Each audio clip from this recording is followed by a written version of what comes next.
Hello मेरे प्यारे viewers, कैसे हैं आप सभी लोग। आशा करती हूँ आप सभी लोग अच्छे होंगे। कहानी के लिए मेरे चैनल को सब्सक्राइब कीजिए, कहानी को लाइक और शेयर ज़रूर कीजिएगा। कहानी कैसी लगी प्लीज़ कमेंट बॉक्स में ज़रूर बताइएगा।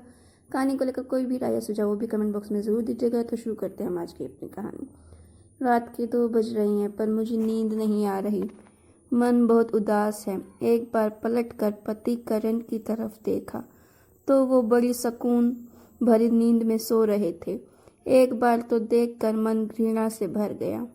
पिछले कुछ दिनों में जो कुछ भी घटा है मेरे साथ, उसने मुझे सोचने पर मजबूर कर दिया है। मेरा तो कोई अस्तित्व ही नहीं है। जिसने जैसे चाहा वैसे चलाया और अब जैसे चाह रहे हैं वैसे ही सांचे में ढालने की कोशिश कर रहे हैं, और उसमें मेरे पति का योगदान सबसे ज़्यादा है। मेरा नाम पूजा है। मैं अपने ससुराल में छोटी बहू हूँ। मेरे ससुराल में मेरी सास कांता जी, मेरे पति करण और मैं और हमारा एक बेटा है। अब आते हैं असली मुद्दे पर। दरअसल अभी 1 महीने पहले मेरे पिता का आकस्मिक निधन हो गया। घर में माँ के अलावा कोई नहीं बचा। मैं अपने माता पिता की इकलौती संतान हूँ। मम्मी पापा बताते थे कि मेरे जन्म के 2 साल बाद एक बेटा हुआ था, पर वो 2 दिन से ज़्यादा जी नहीं पाया। इसे अपनी नियति मानकर उन्होंने मेरी परवरिश पर ही ध्यान दिया और दूसरे बच्चे की आस छोड़ दी। खैर, पिताजी की मृत्यु के बाद अब कई फैसले लेने थे। सबसे बड़ा फैसला कि माँ कहाँ रहेगी, क्योंकि माँ अब बिल्कुल अकेली हो चुकी थी। इसीलिए मैं उन्हें अकेला छोड़ना नहीं चाहती थी, लेकिन ससुराल में माँ को लाने को भी तैयार नहीं थी। कारण, जब मेरे बेटे ने जन्म लिया था उस समय मेरी माँ यहाँ 1 महीने के लिए आई थी। मेरी सास और मेरे पति ने तो उन्हें नौकरानी ही समझ लिया था। बेचारी मेरी माँ सुबह से रात तक काम ही लगी रहती थी। पर मजाल है कि दोनों माँ बेटे में से कोई उनकी मदद तो कर दे। लेकिन इस बार तो करण को कोई चिंता नहीं थी, बल्कि वह तो दिन रात यही बातें करता था कि प्रॉपर्टी का क्या करना है, क्योंकि उसे अच्छे से पता था कि माँ ने पूरा फैसला मेरे ऊपर डाल दिया है।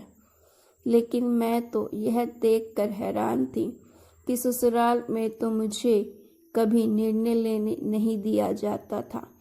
आज मेरे मायके में भी मुझे फैसला लेने का हक नहीं था। करण मुझे अपने हिसाब से चलने की कोशिश करा रहे थे।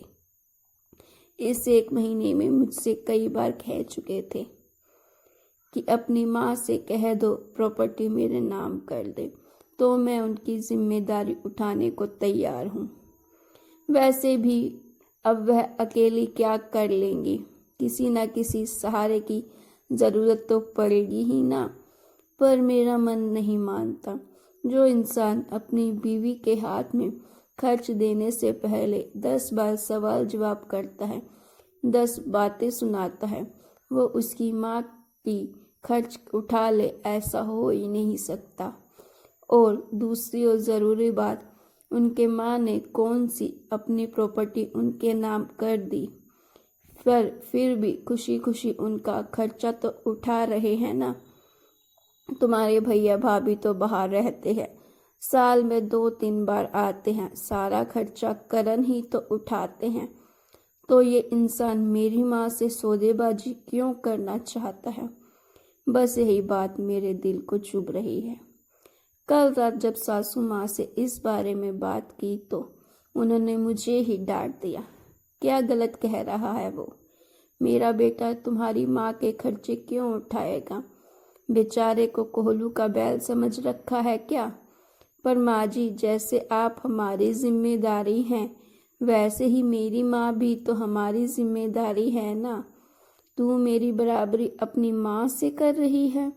मैंने अपने बेटे को जन्म दिया है, पाल पोस कर बड़ा किया है, बदले में वह मेरी सेवा कर रहा है, तो तुझे देखकर जलन हो रही है? इतना ही सेवा करवाने का शौक था तो एक बेटा और पैदा कर लेती। तेरी माँ और वैसे भी औरतों को क्या पता कि किस तरह से फैसले लेने हैं। तेरे पापा तो रहे नहीं, अब तो निर्णय करण ही लेगा ना। इसके आगे मैं कुछ कह ना सकी। गलत तो कुछ कह नहीं रही थी वो। मैं बेटी हूँ, बेटा नहीं, यह मेरी सास ने बता दिया था। पर बेटा मजबूत हो और बेटी कमज़ोर, ऐसा हो नहीं सकता। अब मेरे दिमाग में एक ही बात है। मैं निर्णय ले चुकी हूँ कि मुझे क्या करना है। बस वह निर्णय लेकर मैं सो गई। सुबह जब उठी तो आज की सुबह कुछ अलग ही लगी। मैं जल्दी जल्दी घर के काम कर रही थी। मुझे देखकर मेरी सासू माँ करण से बोली, आज बहू को कहीं जाना है क्या? बड़ी जल्दी जल्दी काम निपटा रही है।